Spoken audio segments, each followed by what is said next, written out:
আসসালামু আলাইকুম রহমতুল্লাহ। প্রিয় দেশবাসী, দেশ ও প্রবাস থেকে আমাদের সাথে যারা যুক্ত থাকেন বা আমাদেরকে যারা ফলো করেন বা আমাদেরকে যারা ভালোবাসেন, তাদের জন্য চমৎকার একটা বিষয় নিয়ে আজকে কিছু কথা বলবো। ভাই হিসাবে, বন্ধু হিসাবে, ছেলে হিসাবে আমাদের সামনে একটা জাতীয় সংসদ নির্বাচনকে কেন্দ্র করে একটা বিষয় এসেছে, হ্যাঁ ভোট দিব না না ভোট। অনেকেই প্রশ্ন, অনেকেই ফোন করে জানতে চান, হুজুর হ্যাঁ ভোট দিব না না ভোট। আসলে হ্যাঁ ভোট দিলে কী লাভ আর না ভোট দিলে কি ক্ষতি, এই বিষয়টা আমরা একটু আজকে পর্যালোচনা করব। একটা বিষয়ে খেয়াল রাখবেন, হ্যাঁ ভোট কি আর না ভোট কি।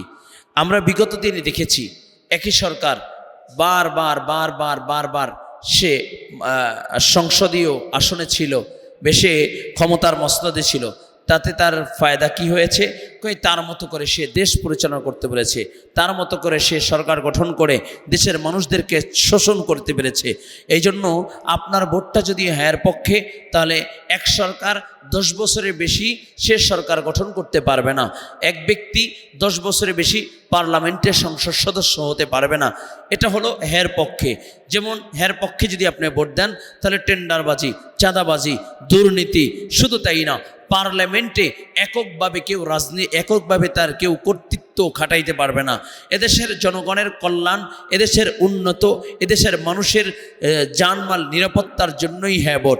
আর যদি আপনি না ভোট দেন, তাহলে আবার পুনরায় কেউ এসে ফ্যাসিস্ট রূপ ধারণ করে সে লাগাতার সে ইচ্ছা করলে 15 বছর কেন, ইচ্ছা করলে 30 বছরও থাকতে পারবে, ইচ্ছা করলে টেন্ডারবাজি, চাঁদাবাজি, দুর্নীতিবাজ করতে পারবে।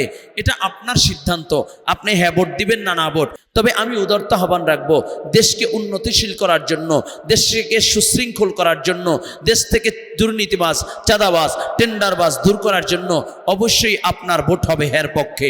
আমিও ভোট দিব হ্যাঁর পক্ষে। আপনাকে উদারতা আহ্বান জানাচ্ছি, ভোট দিবেন হ্যাঁর পক্ষে।